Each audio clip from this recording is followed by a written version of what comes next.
नमस्कार, मैं हिमांशु पांडे शिक्षा क्लासेस के ऑनलाइन प्लेटफॉर्म पर आपका हार्दिक स्वागत एवं अभिनंदन करते हैं।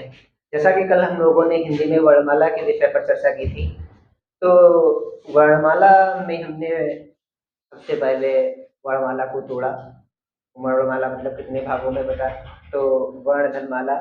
वर्ण हमने बताया कि भाषा के सबसे छोटे इकाई को वर्ण कहा जाता है और अक्षर के बारे में बताया। उसी के आगे फिर हमने बताया कि जो वर्णमाला है ये वैज्ञानिक विधियों पर आधारित है और जो तुम्हारी वर्णमाला है ये तुम्हारी लिखी जाती है तो ये देवनागरी पर लिखी जाती है।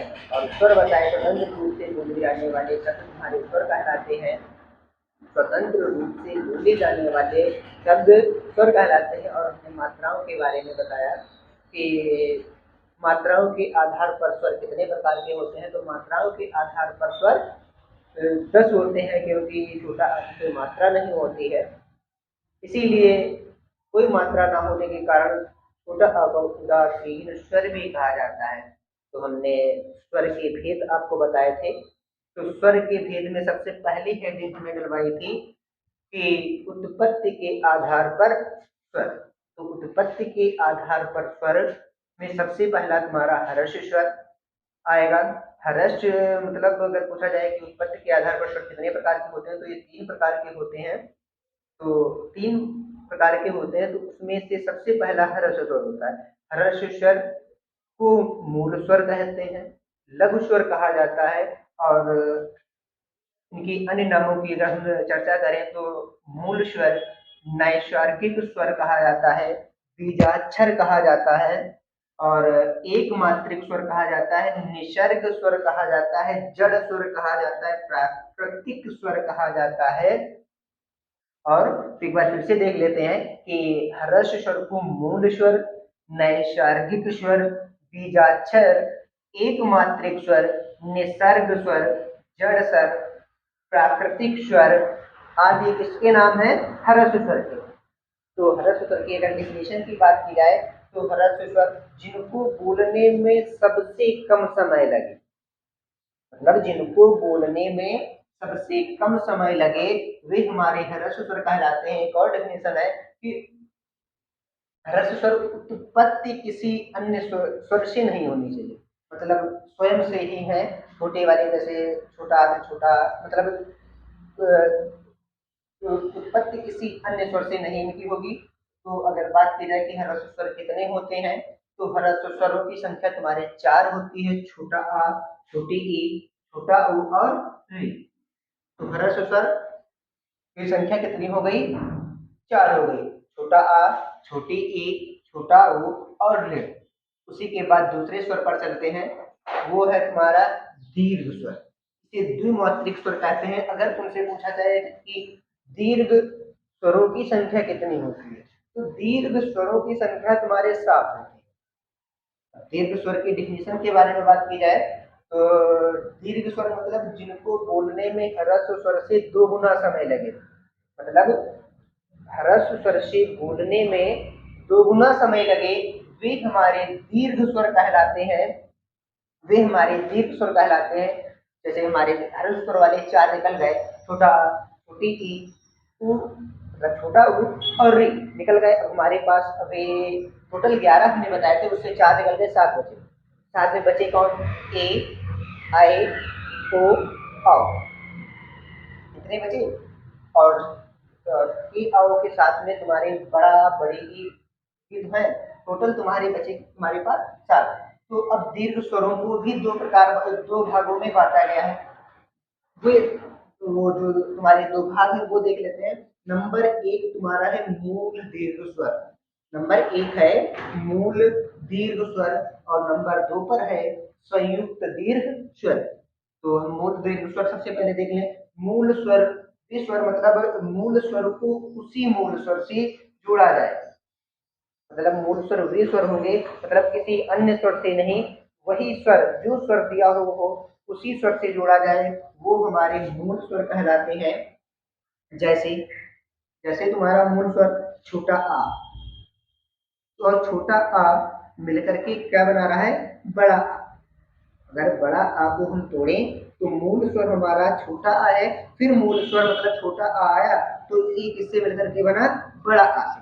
जैसे बड़ी ई मतलब बनी है छोटी ई धन छोटी ई से, छोटी ई धन छोटी ई से निर्माण हो रहा है बड़ी ई का।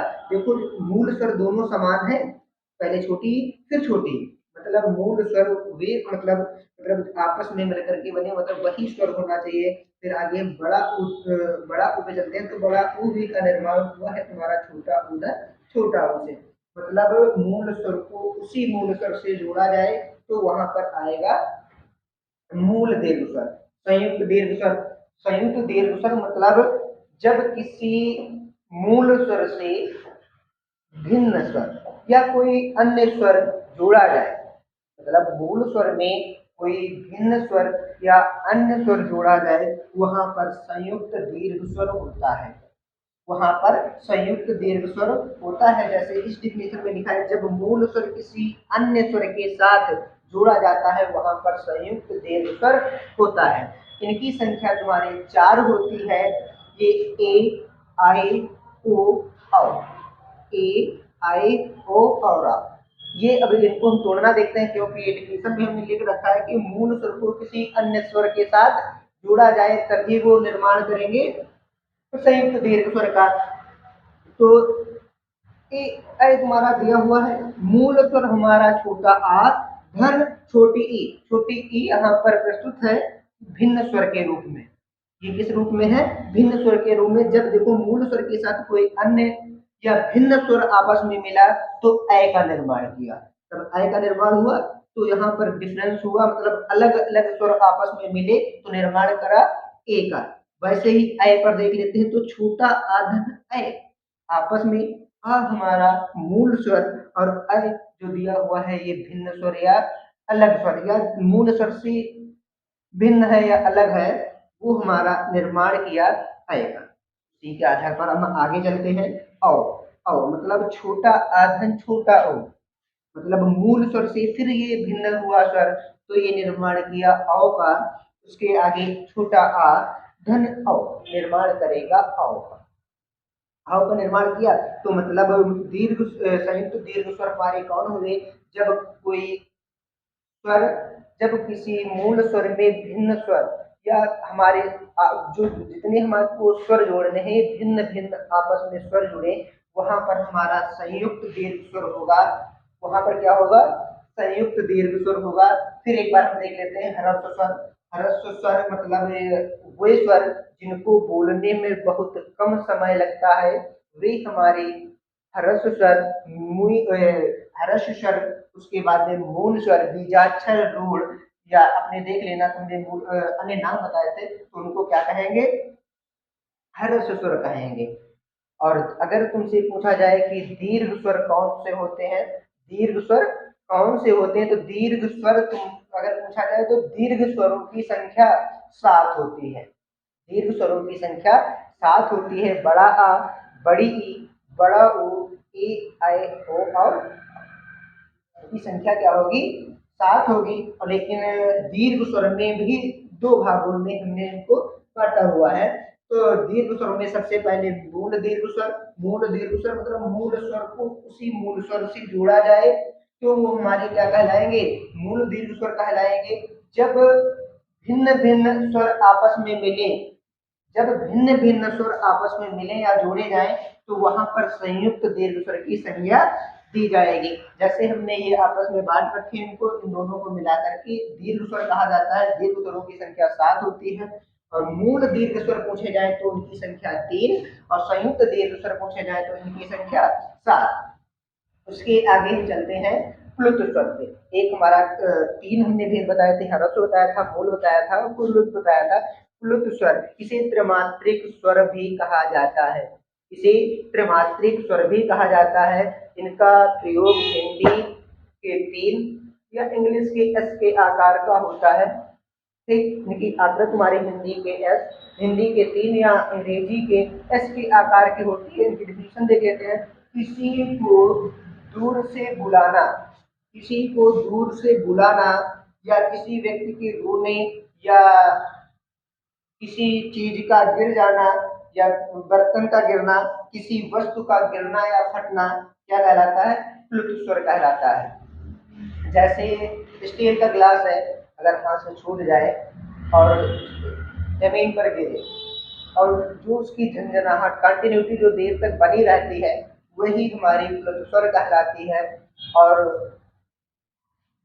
जैसे हमारी और प्लुत स्वर को बोलने के लिए मतलब ह्रस्व और मूल स्वर से भी अधिक समय लगे, ह्रस्व स्वर, मूल स्वर या दीर्घ स्वरों से भी अधिक समय लगे, वहां पर स्वर होता है। जैसे ऊ, या किसी को हम बुला रहे हैं, अगर एक दो बार तीन बार बुलाए अगर नहीं सुना, उसके बाद जो हम आवाज देते हैं काफी तेज, तो जैसे सुनिए, ये के बाद में जो हमारी कंटिन्यूटी बनी रहती है वही हमारी प्लुत स्वर कहलाती है।